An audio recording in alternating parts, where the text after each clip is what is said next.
stood in the barren land of sin and shame, and nothing satisfying there I found. But to the blessed cross of Christ one day I came, where springs of living water did abound. Drinking at the springs of living water, happy now am I, my soul is satisfied. Drinking at the springs of living water, oh wonderful and bountiful supply.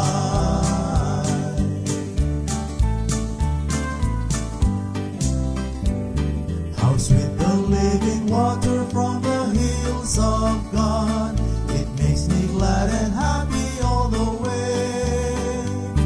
Now glory, grace and blessing mark the path I trod, I'm shouting hallelujah every day. Drinking at the springs of living water, and now am I, my soul is satisfied. Drinking at the springs of living water, oh wonderful and bountiful supply.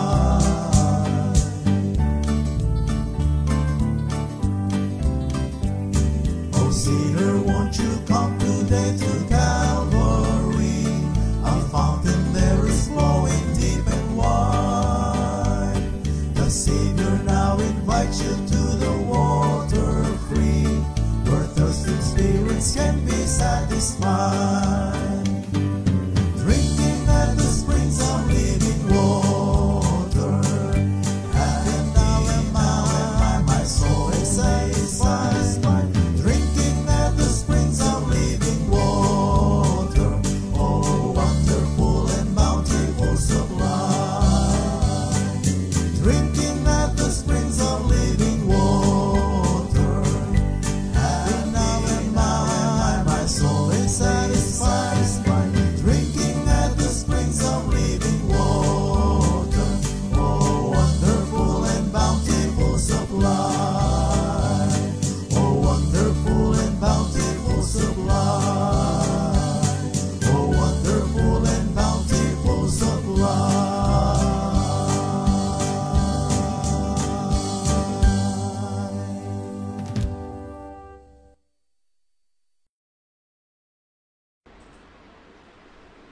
Hello, good evening everyone.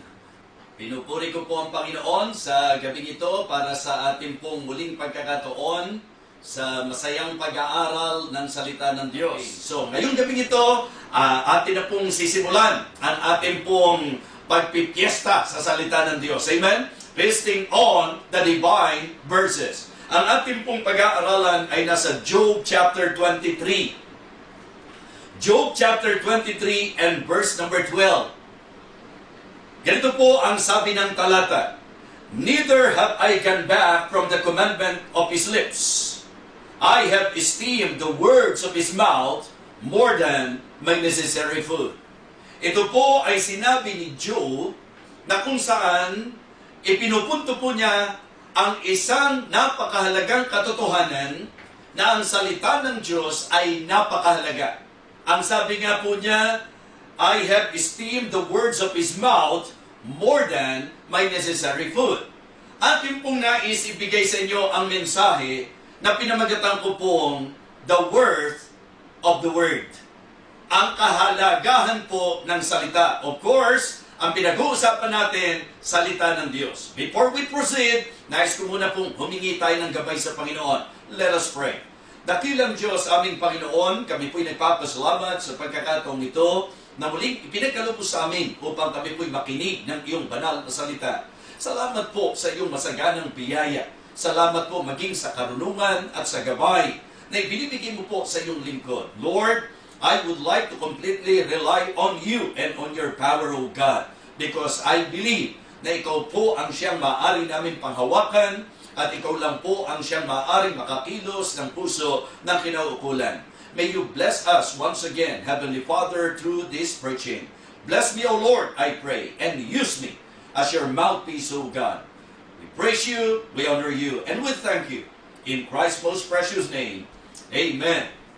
Amen. Okay, So ang ating pong tatalakayin ay ang patungkol sa kahalagahan ng salita ng Diyos. Ang halaga, the word of the word. Alam niyo po, siguro, ang pinakamagandang po pwede natin gawing example, yung naging sitwasyon natin ngayon. Just try to imagine kung gaano kalaki ang naging tulong ng salita ng Diyos sa bawat isa. Ito pong ating naranasan para sa akin, hindi po ito ordinaryo.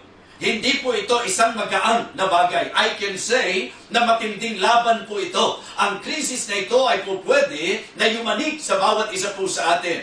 But I praise God because I believe malaki ang nagawa ng salita ng Diyos na ating po nababasa. Malaki po ang nagawa ng salita ng Diyos na ating napapakinggan. Kaya sa mga pastors na kung saan talagang tumrabaho para abutin pa rin, pagministeryuhan ang bawat isa po sa atin sa pamagitan ng salita ng Diyos, I believe tayo po ay naging kasangkapan ng Panginoon. Mga kapatid, mga minamahal, ang binasa po natin ay mula po, nanggaling po ito sa bibig ni Job. Alam po natin ang kasaysayan ni Job. At sa buhay po niya, wala siyang iba po pwedeng panghawakan kundi ang Diyos. At doon po sa kanyang statement, mga minamahal, sa kanyang lahat ng naranasan, sa mga laban na hinarap niya sa dyablo, ang pinanghawakan po niya ay ang Diyos, ang tiwala niya sa Diyos, at dito po sa ating pong exact verse, binigyang pansin po niya sa atin kung gaano kahalaga sa kanya ang salita ng Diyos. How about you tonight? Nare-realize po ba natin yung sinasabi nito ni Job na ang salita ng Diyos ay napakahalaga? Ngayon po, sa pagkakataon ito, sobrang na-appreciate po natin ang mga ayuda na ibinibigay po sa atin para po matugunan ang ating pisikal na pangangailangan, ang ating pong material na pangangailangan, ang ating pong pinansyal na pangangailangan.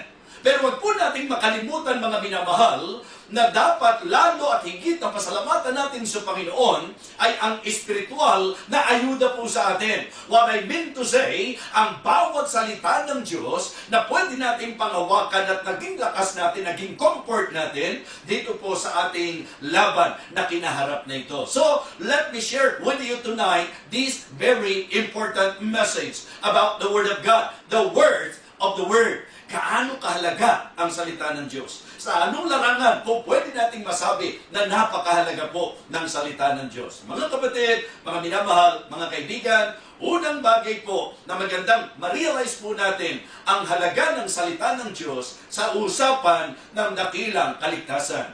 For a great salvation. Alam niyo po, kung ang pag-uusapan kaligtasan ng tao, marahil makakarinig tayo ng iba't ibang turo. Iba't ibang pangangaral, iba't ibang paniniwala.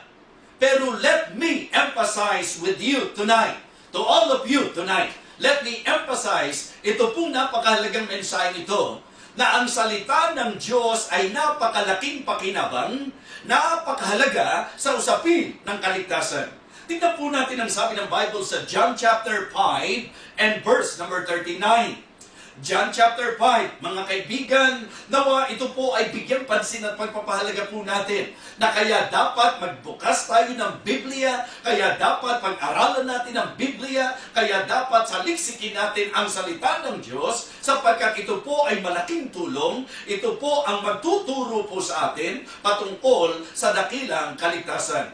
Ang sabi po ng John 5:39, search the scriptures, for in them ye think ye have eternal life, and they are they which testify of me. Saliksikin wika ang banal na kasulatan sapagkat iniisip nyo na sa mga ito ay meron kayong buhay na walang hanggan. Ang isang napakalaking bagay na dapat maintindihan po natin, ang salita ng Diyos ang siyang magpapadulong sa atin sa ikaliligtas. Ang salita ng Diyos ang gagabay at magtuturo sa atin sa mensahe ng dakilang kaligtasan. Alam natin na ang Biblia ang nagturo na hindi iba-iba ang tagapagligtas. Iisa lang ang tagapagligtas. At yan ay wala iba kundi ang ating Panginoong Jesucristo. John 14:6, Jesus said unto him, I am the way, the truth, and the life, and no man cometh unto the Father but by me.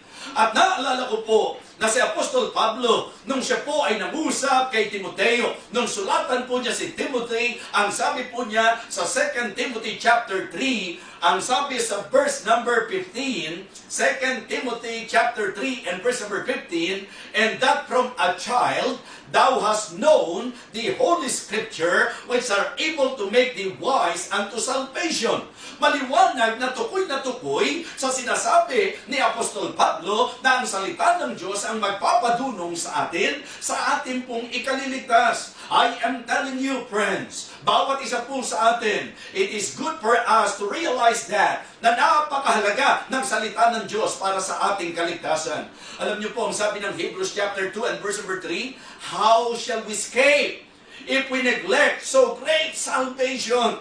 Dakila po ang kaligtasan, kaya ang salita ng Diyos ay dapat marinig ng bawat tao, dapat saliksikin ng bawat tao, at ngayon po bilang mangangaral ng salita ng Diyos, sinasabi ko po sa inyo na ang kaligtasan ay nasa turo ng banal na kasulatan, that Jesus is the only Savior. And salvation is by faith. Ito po'y pananampalataya. Katulad po ng sabi ni Apostol Pablo sa Ephesians chapter 2 and verse number 8 and 9, for by grace are you saved through faith, and that not of yourself. It is the gift of God, not of works, lest any man should boast. Ang kaligtasan daw po, mga kapatid, ito po ay hindi po sa magagawa ng tao o sa ginawa ng tao ni ng ating mga sarili. At alam niyo po, ang kaligtasan ay sa pamagitan ng pananampalataya. At ang sabi po ng Bible sa Romans chapter 10 and verse number 17, so then faith cometh by hearing, and hearing by the word of God. Ang pananampalataya wika ay nanggagaling sa pakikinig at sa pakikinig ng salita ng Panginoon. Sinasabi ko po sa inyo, the worth of the word. Ang kahalagahan ng salita, ito po'y napakahalaga para sa ating pong kaligtasan. Are you saved tonight? Do you know for sure na kung mamamatay ka, sa langit ka pupunta? Walang tao po na may kakayahang magligtas ng kanyang sarili. But I praise God sapagkat sa pamagitan ng kanyang salita na ituro po sa atin, sinabi po sa atin kung paano tayo maliligtas. Kaya again, ang sabi ng John 5:39, search the scriptures, for in them you think ye have eternal life, and they are they which testify of me. Again, ang sabi rin po niya kay Timothy, ang salita ng Diyos ang siyang nagpadunong sa iyo sa ikaliligtas. So, this is very important for a great salvation. Second, the Word of God is also important.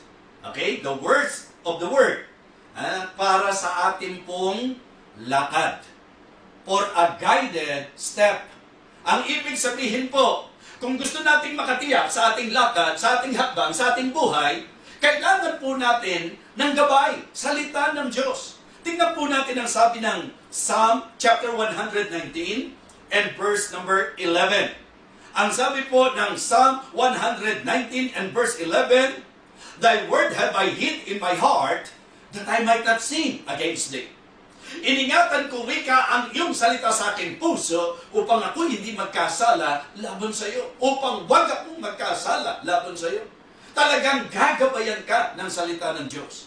At sa verse number 105 of the same chapter, Psalm 119 and verse 105, thy word is a lamp unto my feet and a light unto my path. Ang salita mo, O Diyos, maliwanag po mga kapatid. Ito po ay ilaw, tanglaw, liwanag po sa ating lakad, liwanag sa ating landas. Kaya mga kapatid, mga minamahal, hindi ba itatanggi ang katotohanan ng kahalagahan ng salita ng Diyos sapagkat ito po ang gagabay sa atin.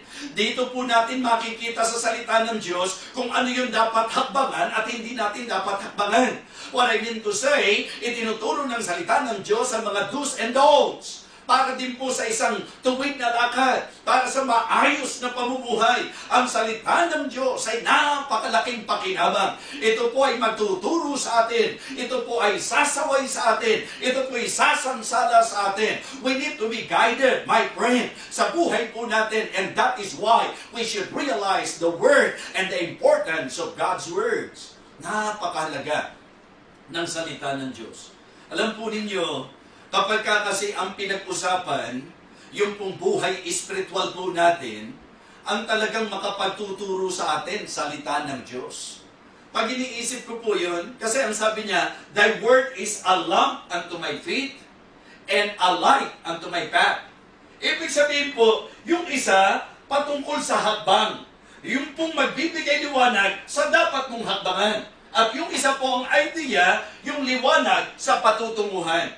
Ang usapan ng halaga ng salita ng Diyos ay sa bawat hakbang mo at sa tamang patutunguhan mo. Ganyan kalaki ang benepisyo ng salita ng Diyos. At sinasabi ko po sa inyo mga minamahal, mismong ang Panginoon, sinabi po niya ito kay Satanas, that man shall not live by bread alone, but by every word that proceeded out of the mouth of God. Kaya hindi tama na ang tao po, sobra ang pagpapahalaga sa mga pisikal na bagay, sobra ang pagpapahalaga sa mga bagay ng sanlibutan ito, pero baliwala ang salita ng Diyos. That is wrong. Hindi po tama yan. It is good for us to realize and acknowledge the fact that in our lives, it is very important for us to be guided by the Word of God. We need God's Word. That is why sa ating pong mga churches, ang emphasis natin, God's Word. Walang masama po na maging masaya tayo sa mga programa sa church, pero wala pong alternative, mga kapatid, sa pag-aaral at pangangaral ng salita ng Diyos, sapagkat ito po ang magmomold sa atin, ito po ang gagabay sa buhay natin. So, the Word of the Word. Number 1, for a great salvation. Number 2, for a guided step. Okay? Number 3, for a godly standard. The Word of God is also important para sa maka-Diyos na standard. Ang ibig sabihin, especially kung tayo po ay nagsasabi na mananampalataya tayo o kaya church tayo ng Panginoon, hindi po pwede na church ka ng Panginoon pero katakbo ka ng mundo, kalakad ka ng mundo, kastino ka ng mundo. Hindi po. Dapat maging liwanag tayo sa madilim na mundo. Kailangan maging patotoo po tayo. Kailangan maging kakaiba po tayo. At hindi po pwedeng kaayon ng sanglibutan ito. Remember, yung panawagan natin sa pagsamba? Ang sabi po natin, Romans 12:1, I beseech you therefore, brethren, by the mercies of God, that you present your bodies a living sacrifice, holy, acceptable unto God, which is your reasonable service. Hindi po pwedeng basta-basta. Hindi po basta po pwedeng maglilingkod ka lang. Hindi pwedeng basta sasamba ka lang. No, may standard po at ang Biblia ang magtuturo sa atin para sa maka-Diyos na standard. At ang sabi po ng Bible sa verse number 2 ng Romans chapter 12, and be not conformed to this world, but be transformed by the renewing of your mind, that you may prove what is that good and acceptable and perfect will of God. Sinasabi ko po sa inyo mga minamahal na dapat makita natin na ang isa sa kahalagahan ng salita ng Diyos, binibigyan tayo nito o inilalagay po tayo nito sa buhay na may maayos, maka-Diyos na standard. Hindi po pwedeng Kristiyano ka, lahat ng bagay po pwede sa iyo. No. Yung may standard, mga minamahal, hindi po pwedeng kahit ano. Sa usapan po ng pamumuhay, kung Kristiyano ka, sa turo ng Bible, iba dapat ang buhay ng Kristiyano, iba dapat ang lakad ng Kristiyano, iba dapat ang ugali ng Kristiyano, iba dapat ang pananamit ng Kristiyano. May standard po na itinuturo sa pamagitan ng banal na kasulatan. Diba? Yun po yung ilan sa mga example po natin. Sabi ko nga, pag pinag-usapan po yung pong pag-aaral ng salita ng Diyos, hindi po tayo po pwedeng mag-aaral ng salita ng Diyos, tapos nagsa-cellphone po tayo. Hindi po pwede. Yan po parang, alam niyo po yan, kawalan po ng respeto yan. Alam natin ang Biblia, salita ng Diyos. So pag nag-aaral tayo, nakikinig tayo ng preaching, ibigay natin ang mataas na paggalang dito. Mahalaga po ang respeto sa salita ng Diyos. Pagsasamba tayo, hindi naman kailangan nakabago ka, pero dapat may standard.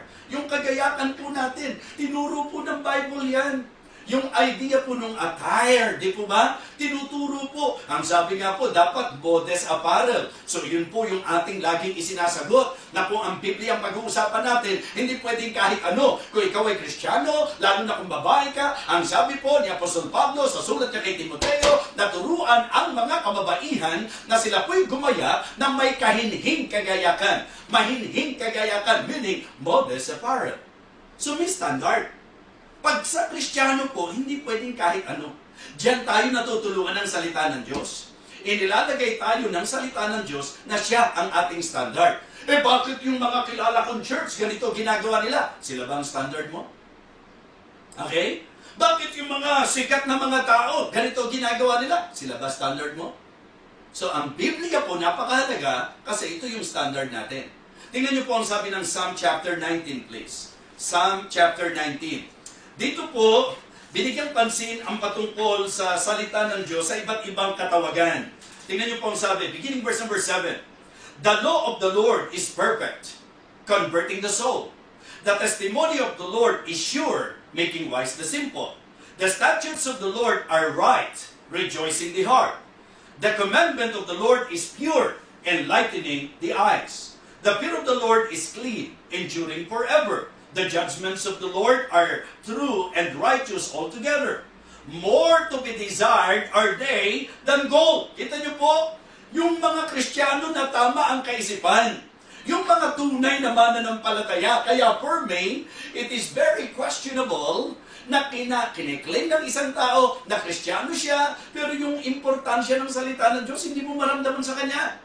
Alam niyo po, pag Kristiyanong totoo, ang sabi nga po ni Apostol Pablo, pakikinabangan ito sa lahat ng larangan ng ating buhay. All the scripture is given by inspiration of God and is profitable for doctrine, for reproof, for correction, for instruction in righteousness, that the man of God may be perfect, truly furnished unto all good works. At dito po sa ating talata, ang sabi po ni Job, ito raw po ay higit pa, I have esteemed the word of his mouth more than my necessary good. Ang sabi po dito sa Psalm chapter 19, mga kapatid, ang sabi po sa verse number 10 ng Psalm chapter 19, more to be desired are they than gold, yea, than much fine gold, sweeter also than honey and the honeycomb. Moreover, by them is thy servant warned, and in keeping of them there is great reward. Listen, ang ating pong pakinabang sa salita ng Diyos, kaya nga dapat tinitingnan mong mahalaga, ito nagbibigay ng warning sa atin. Ito po ang nagtuturo sa atin ng dapat at hindi dapat. Hindi po pwedeng Kristiyano tayo, kahit ano na lang gagawin po natin. No! Dapat bilang sa Diyos, may maka-Diyos na standard po tayo at dyan po natin ma-appreciate ang salita ng Panginoon. Tingnan niyo po dito sa ating pong talatang ibinibigay. Sa Psalm chapter 19, ang sabi ng verse number 7, di po ba? Maliwanag, the law of the Lord. So yung salita ng Diyos, doon sa konsepto na kautusan ng Panginoon. Sabi, perfect po yan, converting the soul. Yung testimony of the Lord is sure. Ang salita ng Diyos, sinabi sa idea po na patotoo ng Panginoon, tiyak daw po, making wise the simple. And then yung statutes of the Lord, yung palatuntunan ng Panginoon. The statutes of the Lord are right. So yung law of the Lord, salita ng Diyos yun, perfect. Okay? So yung pong testimony of the Lord, sure. Di po ba? Tiyak daw po, mga kapatid. The statutes of the Lord are right, rejoicing the heart. And then the commandment of the Lord is pure, enlightening the eyes. Ginamit po rito ang ilang mga salita na ang tinutukoy ay ang salita ng Diyos para malaman po natin kung ano ang ibinibigay sa atin ito. Ang sabi nga po, mga kapatid, perfect. Ang sabi po sure. Ang sabi po pure, right. Kaya ang standard natin, salita ng Diyos. Hindi kung sino magaling. Hindi kung sino marami. Hindi kung sino yung malaki yung chapel o malaki ang gawa. No! Ang ating pong basis, salita ng Diyos. Amen? Kung ano ang sinasabi ng salita ng Diyos, ito ang dapat maging rule natin. Ito ang dapat maging pulisiya natin. Ito ang dapat maging standard natin. I can say na ang isang tunay na mananampalataya na nagpapahalaga sa salita ng Diyos ay meron pong godly standard. Amen? So, number 1, for a great salvation. Number 2, for a guided step. Number 3, for a godly standard. And then, number 4, ang salita ng Diyos ay mahalaga. The word of the word. Sapagkat ito po'y napakahalaga for a great success. For a good success. Ito po ay importante para sa mabuting pagtatagumpay. Alam niyo po, ang magandang ating pong tingnan, ay yung kaeksaktuhan po ng ating pinag-aaralan ngayon. Tingnan niyo po muna sa Psalm chapter 1, ang ating mga Bible. In Psalm chapter 1, ang konteksto nito is about the happy man, about the blessed man. Remember that? Okay? Bagamat ang diin natin 2 and 3, basahin na rin natin yung verse number 1. Blessed is the man that walketh not in the counsel of the ungodly, nor standeth in the way of sinners, nor sitteth in the seat of the scornful. Ang sabi po ng verse number 2, but his delight is in the law of the Lord, and in his law that he meditate day and night. Dahil po sa ang salita ng Diyos ang kanyang pagbubulay araw at gabi. Ang salita ng Diyos ay kanyang kagalakan. Kaya nga sabi ko, it is good for us na i-check at i-examine natin ang sarili natin, because if we are genuinely saved, if we are a genuine believer, I am very sure that you will desire the Word of God, you will have delight on the Word of God. Kaya kung hindi ka nag-enjoy sa mga bagay ng Diyos, lalo na sa kanyang salita, there is something wrong in you. Ito'y malaking kamalian. Hindi magiging masayang buhay ng isang tao na nagsasabi na Kristiyano siya pero wala siyang delight sa salita ng Diyos. Ang tunay na masaya at mapalad, yun daw pong tao na nagagalak, but his delight is in the law of the Lord, and in his law that he meditate day and night. Alam niyo kung saan siya itinulad? Alam niyo po kung saan itinutulad? Yung isang tao raw po na ang kanyang kasiyahan, ang kanyang kagalakan ay nasa kautusan ng Panginoon, at sa salita ng Diyos, sa kautusan ng Panginoon, araw at gabi, nagbubulay siya. Alam niyo kung saan po siya inilarawan? Verse number 3. And he shall be like a tree planted by the rivers of water, that bringeth forth his fruit in his season. His leaf also shall not wither, and whatsoever he doeth shall prosper. Alam nyo, I remember, meron po akong preaching dito po sa Psalm chapter 1, verses 1 to 3, na ang tunay na masayang Kristiyano ay yung pong una, separated from the world. Kaya sa wickedness, separated from the world and wickedness. Diba? Blessed is the man that walketh not in the counsel of the ungodly, nor standeth in the way of sinners, nor sitteth in the seat of the scornful. Separated from the world, from worldliness, mga kapatid. Doon sa verse number 2, saturated by the Word. But his delight is in the law of the Lord, and in his law that he meditate day and night. And doon po sa verse number 3, successful in all his works. Hindi lang po siya separated from the world at sa mga wickedness. Siya po ay saturated by the Word. And because of that, he is successful in all his works. Yun yung eksakto po na sinasabi ng verse number 3. And he shall be like a tree planted by the rivers of water. Use your imagination. Pagka po nasa siping ng tubigan, wow, makikita nyo na yan po'y fresh, na ito po ay firm, na ito po ay fruitful, mga kapatid, and fulfilled. Yan po ang isa sa dapat pangarapin natin na bilang Kristiyano, maging matagumpay tayo, at yung tagumpay na pinag-uusapan natin ay maka-Diyos na tagumpay, mabuting pagtatagumpay, sapagkat sa katotohanan po, meron din naman mga tao sa mundo, they are very successful in their career, but the problem is, ano ang ating pong dapat maintindihan? Is that a good success? Diba? Bakit po? Hindi ba lahat ng success mabuti? Hindi ko po ma-imagine na kung lahat naman pala ng success mabuti, bakit i-specify pa yung mabuting pagtatagumpay? Ito po yung sinabi ng Panginoon kay Joshua. Nung si Joshua po ay itayo niyang leader para po ipagpatuloy ang sinimulan po ni Moses, kasi ito pong si Joshua ang naging successor ni Moses. At ang kapilit-bilinan sa kanya ng Panginoon, nung siya po'y itatag ng Diyos at itayo ng Panginoon, ang bilin sa kanya ng Panginoon, huwag kang liliko sa kanan o sa kaliwa. Okay? Direction po yan. Nagaling sa Panginoon. And you know what? The Lord emphasized to Joshua the importance of God's Word. Yan po yung context ng Joshua 1:8. Joshua chapter 1 and verse number 8. It is good for us to really understand na hindi lahat ng tagumpay ay mabuting tagumpay. At ito ang rason kung bakit sinasabi ko po sa inyo na napakahalaga ng salita ng Diyos, sapagkat ang salita ng Diyos ang magdadala sa atin at magiging susi para sa atin pong mabuting pagtatagumpay. Joshua chapter 1. Kaya nga sa mga kaibigan natin, ini-encourage po namin kayo na ang ating pong sinesentruhan dapat sa buhay natin, salita ng Diyos. Ito dapat ang laman ng isip natin, ito dapat laman ng puso natin. Ito ang dapat maging pagbubulay natin ayon doon sa mga naunang talata na ating pong binasa. At ngayon sa pagkakataong ito, again, ang konteksto po, tinawag ng Panginoon si Joshua, namatay na po si Moses, si Joshua po ang pinili ng Diyos na maging successor, at ang bili ng Diyos sa kanya, diretso lang, wag lili sa kanan o sa kaliwa. At ang sabi po niya sa verse number 8, this book of the law shall not depart out of thy mouth, but thou shalt meditate therein day and night, that thou mayest observe to do according to all that is written therein.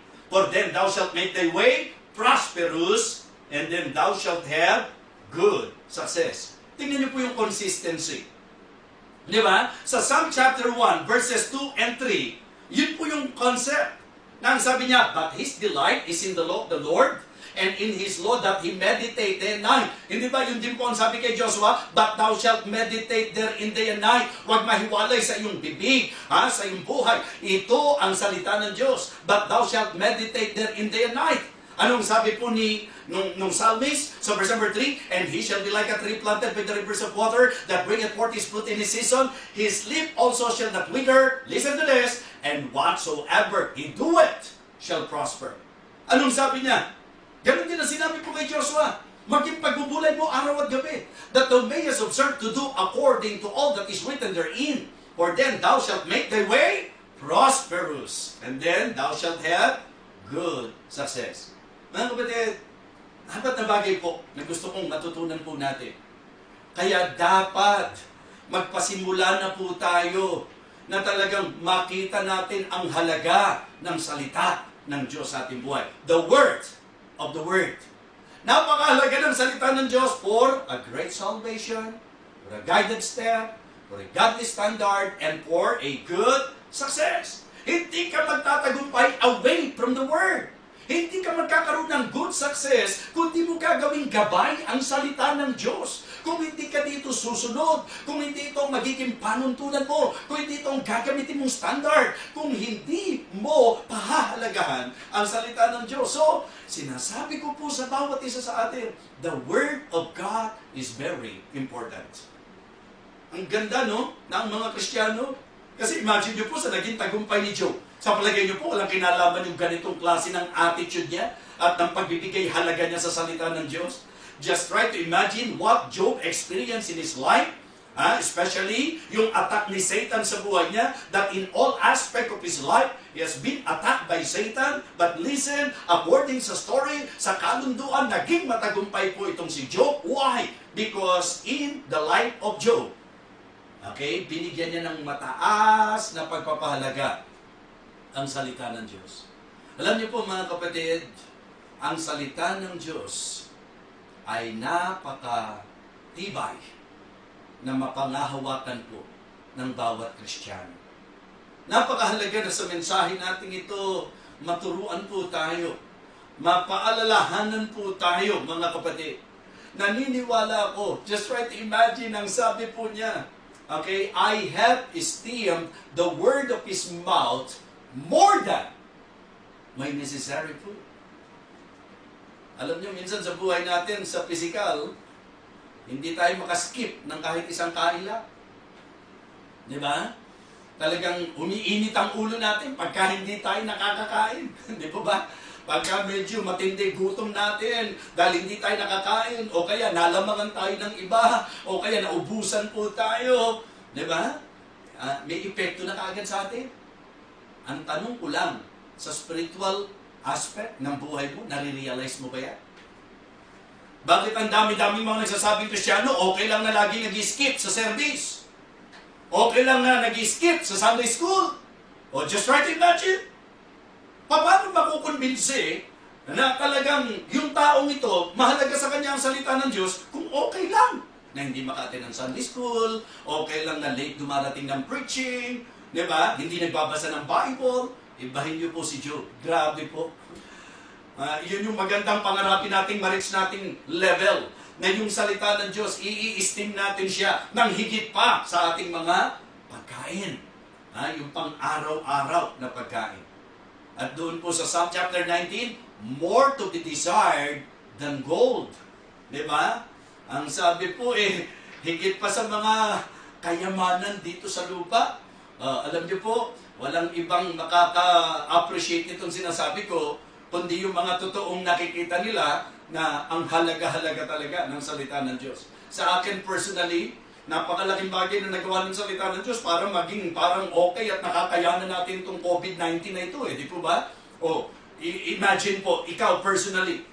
Kaya nga, yun po yung isang aking pinagbabatayan. Kaya heto ko, I have committed myself. I decided to commit myself na talagang magpapakain ng salita ng Diyos. Kasi yan po yung mga mensahe niyo po sa akin Sinasabi niyo po na ang laki ng naitulong ng mga salita ng Diyos na naipapangaral po ng inyong lingkod para po itong sitwasyon ito makayanan at itong sitwasyon ito may trato nating magaan dahil po sa lakas na naibibigay ng salita ng Diyos. So heto po ang inyong lingkod. Always try my best na makapag-impart sa inyo ng mensahe. Napakahalaga po ng salita ng Diyos. Mga kapatid, para sa salvation, para sa ating pong mga lakad at hakbang sa buhay, para sa standard, at para sa tagumpay, mabuting tagumpay. Amen? And because of that, mga kapatid, I would like to encourage every one of you na sana sa ating pong pinag-aaralan ngayon, dalhin tayo nito sa realization na dahil ganito kahalaga, napakahalaga ng salita ng Diyos, we need to attend to it. Ang ibig sabihin nito, listen. Listen to the Word of God. We need to attend to the Word of God, mga minamahal. Read your Bible. Pray every day. Mga kapatid, listen to God's Word. Let us appreciate the preaching of God's Word. Pahalagahan po natin yan. Let us attend to it, meaning listen to the Word of God. Ikalawa po mga kapatid, we need to absorb it. Ang ating pong bibigyang pansin dito is learning. Di ba? In attending to it, ang ibig sabihin natin, listen to the Word of God. Okay? In absorbing it. Kasi yung pong idea ng meditation, ito po yung talagang hindi lunok ka lang ng lunok. Ang idea po nung meditation talagang nilalasap, mga kapatid. Kaya sana pag nakikinig tayo ng preaching, nilalasap natin. Di po ba? Alam nyo, tuwa ako pag nakakita po ako ng mga happy, yung mga eater, yung talagang, ang saya nilang kumakain, talagang kahit na po, hindi nila namamalayan, pag na-obserbahan nyo po yan, talagang ini-enjoy lang nila. Ini-enjoy lang po nila. Yung pagnguya, dati, napag-aralan natin yan na mahalaga talaga yung tamang pagnguya sa pagkain, di po ba? Para po yung sustansya nito, para po yung nutrisyon nito, di po ba? Yung idea na yun. Alam niyo mga kapatid, it is good na i-apply natin yan sa Word of God. Na kapag nakinig tayo, huwag yung maka-attend lang. Huwag yung basta nakinig lang tayo. Namnamin natin, mga kapatid. Let us absorb the message. Let us absorb the Word of God. Let us enjoy chewing it, mga kapatid. Amen? Maganda po nanguyain natin, namnamin natin, lasapin natin. Wow! Maganda pag nakarinig ng preaching, wow, ang talap-talap naman. Diba? Malinamnam. Sana ganun po ang ating dating sa salita ng Diyos. Yung talagang nanguya mo ng mabuti. Learn from it. In attending to it, ang ibig ko pong sabihin, listen to the Word of God. In absorbing it, learn from the Word of God. Maganda po na pag nakinig ka ng preaching, wag kang pumayag na wala kang natutunan. Pag nakinig ka ng pangangaral, ay grabe, ganda nung mensahe. Hindi basta nakuha mo lang yung points, kundi may natutunan ka talaga. Ganun pala kahalaga yung... So let us learn from it. Napakahalaga po. Attend to it. Listen to the Word of God. Absorb it. Learn from the Word of God. And then apply it. Mga kapatid, ito po, live on the Word of God. Or live by the Word. So mabuhay tayo. Be ye doers of the Word and not hearers only. Kaya lagi kong sinasabi, huwag mong ipagmalaki na ang tagal mo ng Kristiyano kung hanggang ngayon, mga simpleng bagay na itinuro sa Biblia, hindi mo pa na i-apply. tagal mo ng Kristiyano, yung importansya ng gathering, hindi mo pa rin alam. Ang tagal mo ng Kristiyano, yung tamang pagbibigay, hindi mo pa rin nagagawa. Ang tagal mo ng Kristiyano, hanggang ngayon, tisod ka palagi. Ang tagal mo ng Kristiyano, napakamatampuhin mo pa rin. So ipakita mo na yung pong narinig mo, yung natutunan mo, isa sa buhay mo. Mga kapatid, mapapalad ang nakikinig ng salita ng Diyos at ito ay kanyang ginaganap. And it is good na tayo po'y maging doers of the word and not hearers only. Mga kapatid, mga minamahal, I hope and I pray na muli po tayong na-bless, muli po tayong naliwanagan, muli tayong nahamon, napagpala ng salita ng Panginoon. Ito po ang gusto kong itatak sa isip ng bawat isa sa atin. The worth of the word. Yung halaga ng salita. Specifically, ng salita ng Diyos. Kaya nga, ito po ang itinatawag ko ngayon sa ministeryong ito na ipinagkatiwala ng Panginoon sa akin. Feasting on the divine verses. Gabi-gabi po, magpipista tayo sa mga maka-Diyos na salita, na talata mula sa banal na kasulatan. So tayo po ay muling magbigay pansin, the word of the word for a great salvation, guided step, godly standard, good success. At para po mangyari yan, attend to it, meaning listen to the Word of God. Okay? Absorb it, meaning learn from the Word of God. And then apply it, meaning live by the Word of God. Ngayong gabi nito, naniniwala ako na ang salita ng Diyos ay magiging malaking bahagi at magdudulot ng malakas na impact sa ating pong buhay. Sapagkat yan ang aking pinangahawakan. That His Word will not return unto Him void. Let us pray. Lord, thank you so much for the message. Thank you for giving us this freedom. Thank you for the great privilege, O Lord, na ibinigay mo sa iyong lingkod upang maging tagapangaral ng napakahalagang salita mo. Nawa, ang mensahe nito ay nagdala sa amin sa realization na higit sa ano paman, ito po ang dapat bigyan namin ng mataas na pagpapahalaga sa aming buhay. Hindi po nangangahulugang walang kwenta ang pagkain pisikal, kundi ito po'y mawawala ng kwenta kung hindi po namin bibigyang pagpapahalaga ang pagkain espiritual. Muli po, Panginoon Diyos, sa iyo ko po'y pinagkakatiwala ang kapasyahan sa puso ng bawat nakinig. Nawa ang bawat isa'y natuto at kung meron pong mga hindi nakatitiyak ng kaligtasan, nawa ang sundin po namin ay ang aral ng iyong salita na ang kaligtasan po ay sa pag-amin na kaming makasalanan, pagkilala na ikaw at ikaw lamang dakilang Diyos. Kaya nawa, humingi kami ng tawad at kilalanin namin, panampalatayanan namin na ikaw ang tunay na tagapagligtas. At sa bawat tunay na Kristiyano, nawa ang mensahe nito ay nakatulong ng malaki para sa amin pong magiging paglago. Muli po, Panginoon Diyos, maraming salamat. Nawa, Panginoon, ikaw ang naparangalan namin sa lahat ng ito. Ito po ang aming panalangin sa pangalan po ng aming Panginoong Jesus. Amen.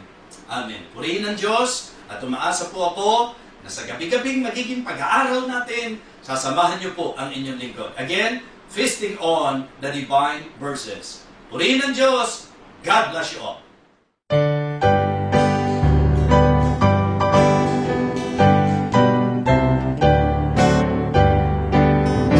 I heard an old story, how a Savior came from glory, how He gave His life on Calvary to save a wretch like me. I heard about His groaning, of His precious blood's atoning, and I repented of my sins and won the victory. Oh, victory in Jesus, my Savior forever. He sought me and bought me with His redeeming blood. He loved me ere I knew Him, and all my love is to Him. He plunged me to victory beneath the cleansing flood. I heard about a mansion He has built for me in glory, and I heard about the streets of gold crystal sea, above the angels singing, and the old redemption story. And some sweet day I'll sing up there the song of victory. Oh, victory in Jesus, my Savior forever. He sought me and bought me with His redeeming blood. He loved me ere I knew Him, and all my love is to Him. He plucks me